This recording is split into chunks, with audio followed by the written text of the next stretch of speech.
You're listening to episode 83, How to Talk to Your Child When Their Friend or Classmate Has Cancer.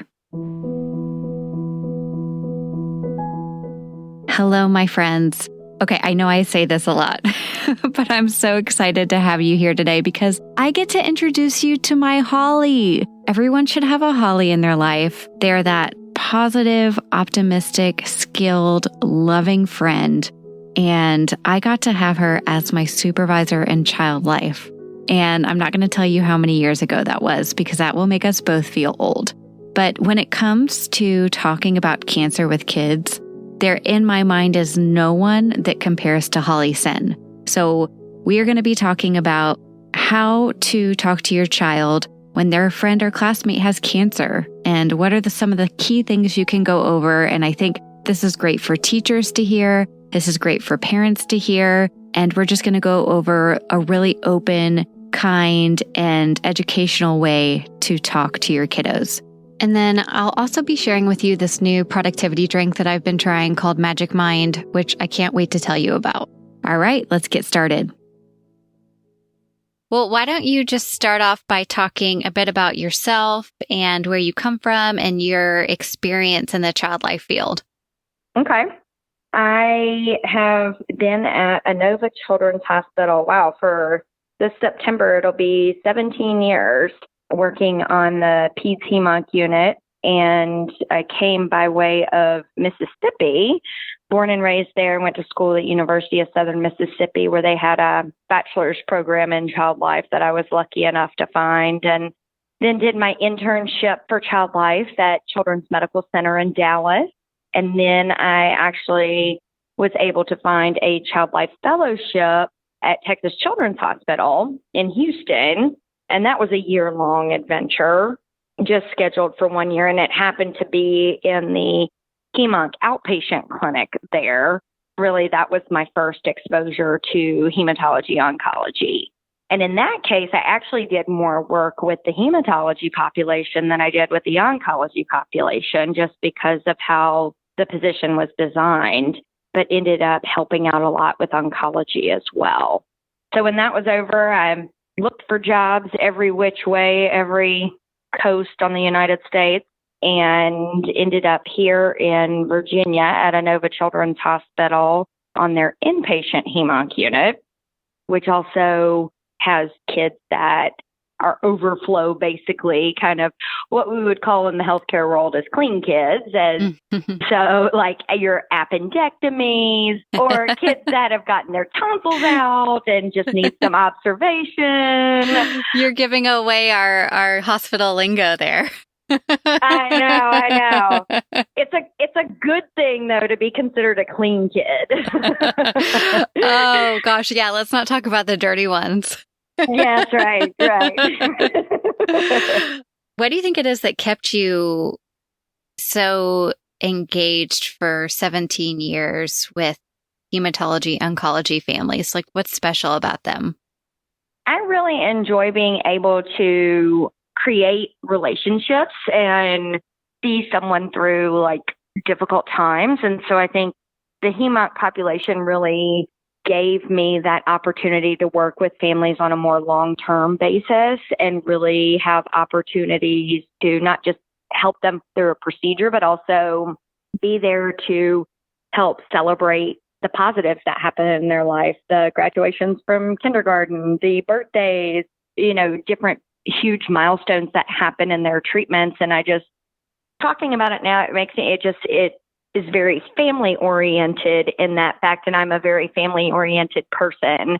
And so I guess, it's kind of a little bit of an expansion of my family and being able to be there to share in the highs and the lows and knowing that I'm trying to do all I can to try and make those lows a little less low.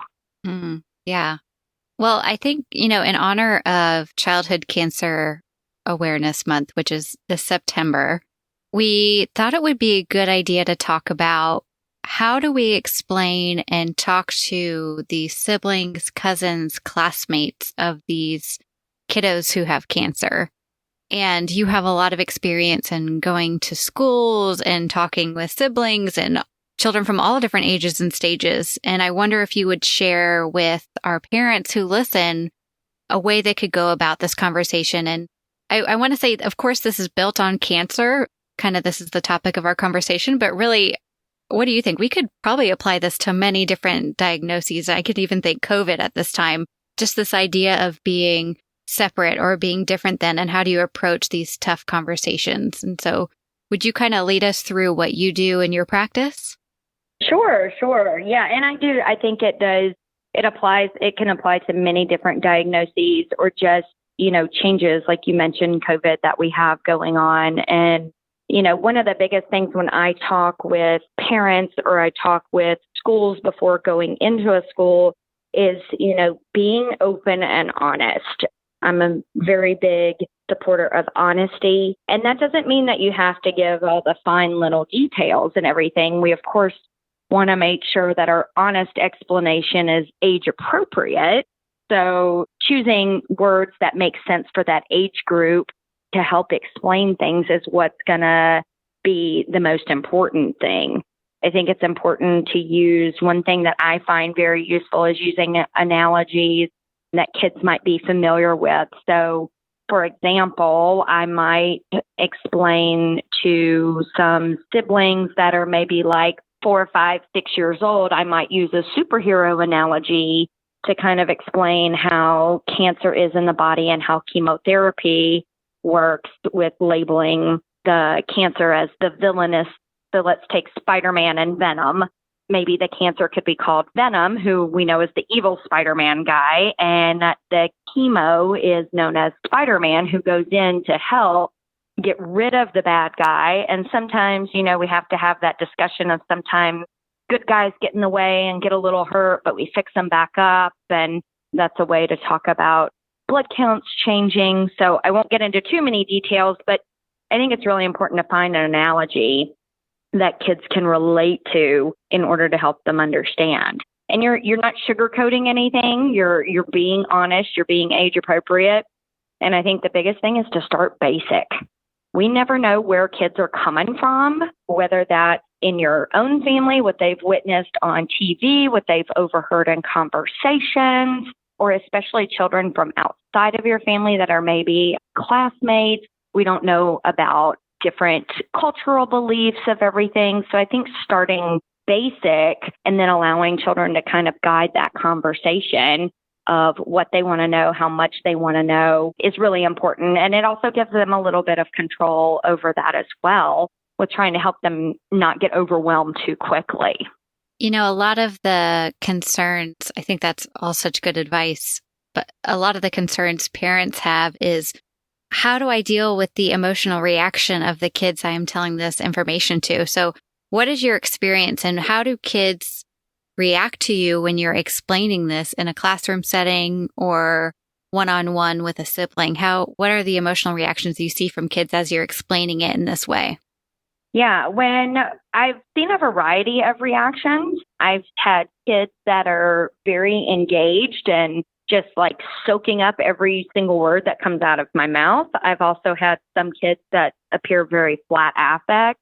And I'm wondering to myself, am I even making sense to this kid? Mm-hmm. And then I've had kids kind of like pound me with questions.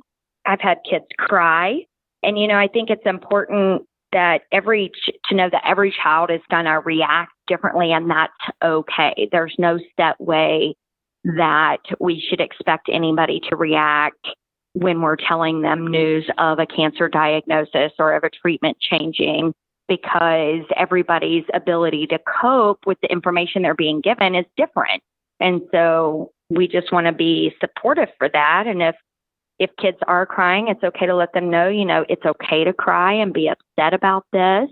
I think something that goes into play with that too is us as adults and caregivers who are providing this information to be honest about our emotions too, and letting kids know, like, if say it's a mom explaining to a sibling, mom doesn't like this either. I am not happy about this information either. I wish I could change it. I think it's important for adults to be open and honest about their emotions. And I know a lot of parents that I've worked with and want to try and always put on this brave face. And I I understand that. And I think that's important too. But I think it's also important to let your kids know that, yeah, you're not liking this either. And they're going to be more open with you then about how they feel. They're going to feel like communication is truly open, because a lot of times kids want to try and protect the adults that are their caregivers. And so I think it's important that if they know that those lines of communication are open, they're more likely to share those feelings that they have with you. As those feelings change over time, with age, with circumstances. Oh, that's such a good point. I can even think yesterday, my daughter accidentally hit me in the face, no big deal. And I was like, ow. And then all of a sudden she starts doing this really crazy dance. And I start laughing, and I realize what she's doing is trying to protect me from the pain I'm in. And she's 3, it's such a pure moment, but yep. It's the nail on the head. Yes, they are trying to protect us. So when we are vulnerable and I say, this really hurts, mommy needs to take a second, that shows her the next time she does it, she can do it too. So I think that's really good advice. So I'm excited to share with y'all. I mentioned it at the beginning before Holly and I started chatting about the world's first productivity drink that I've been trying called Magic Mind. And if you've been a part of this community for a while, you know that I heavily rely on caffeine to be productive at the hospital and at home. But the problem I experience is that inevitable crash that comes in the afternoon and just the desire to have more and more and more. When creator James Bashara of Magic Mind was diagnosed with a heart condition, he had to get really creative, and his doctor made him give up a lot of his daily caffeine intake. So he worked with doctors and food scientists to develop Magic Mind. It has more benefits than just actually keeping you awake and includes ingredients to help you stress less, think more clearly, and stay on task. It's this really delicious small green drink, and you honestly feel just healthy when you drink it. And it's got all natural ingredients. If you would like to try it alongside me, go to magicmind.co/childlifeoncall and enter code childlifeoncall20 to get 20% off. That's magicmind.co/childlifeoncall, code childlifeoncall20. We'll be right back.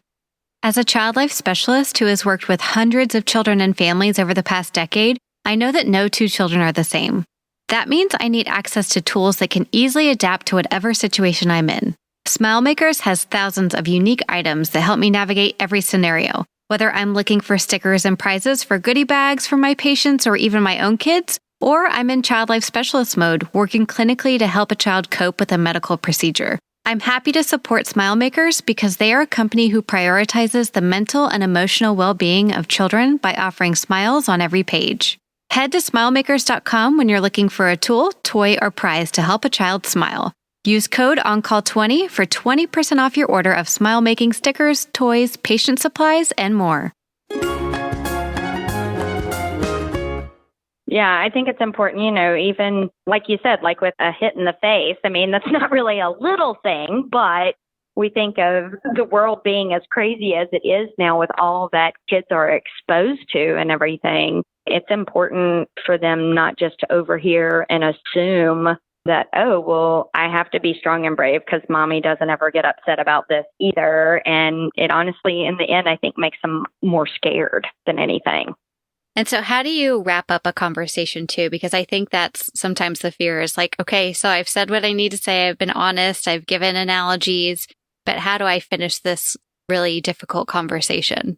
Definitely I'll validate that I gave a lot of information and that I am always, and your parents and your nurses and everybody who is caring for your friend, your brother, your sister, your cousin, are always available to answer questions as they come up. That it's okay to have a lot of questions. It's okay to not have a lot of questions. But it's important when you do have questions to ask those questions so that you can get answers that make sense to you and that will keep your mind from wandering so that we can give you all the right answers and help support you.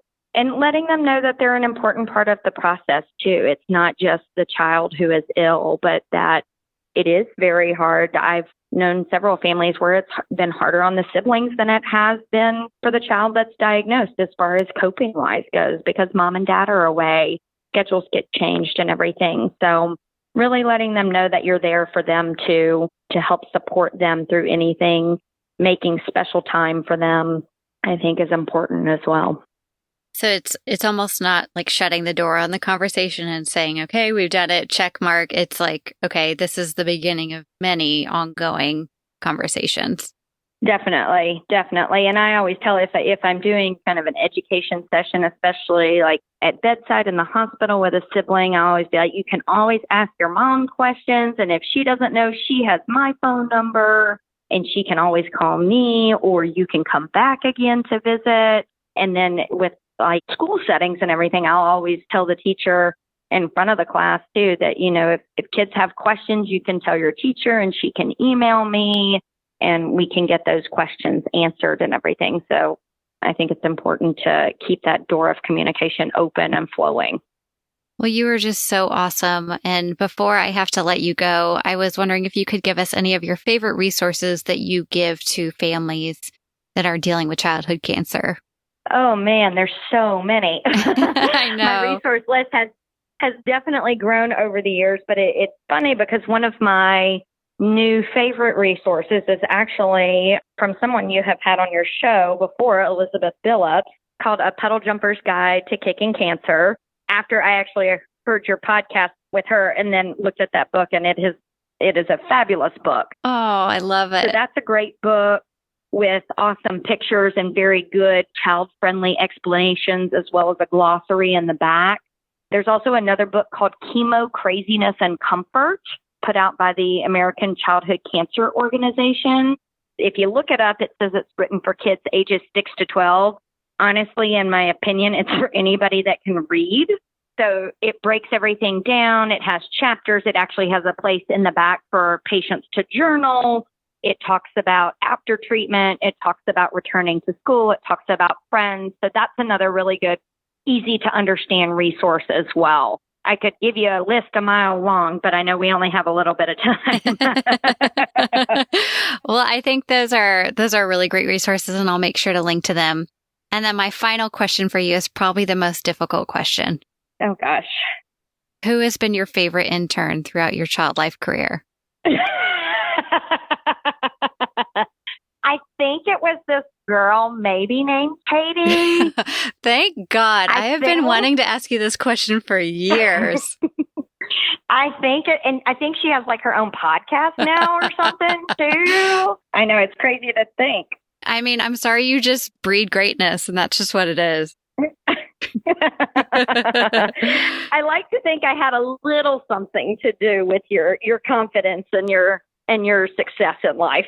I think there's those people who you meet in your life and you look at them and you're like, oh my God, you're just as weird as I am. And I think we had that.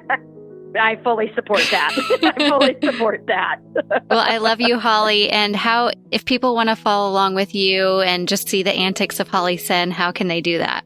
Yeah, so I'm happy to have people follow me along on Facebook, which is just at Holly Senn, on Instagram, which is at HESENN23. Well, I love you, my friend, and thank you so much for sharing your expertise. Yes, ma'am. Thanks for having me on, and best of luck with all you do, my darling. Thank you, love. Thank you so much, Holly, for being here today on our 12-minute talk. I hope this was helpful for you guys, and we will see you again next week with another parent story.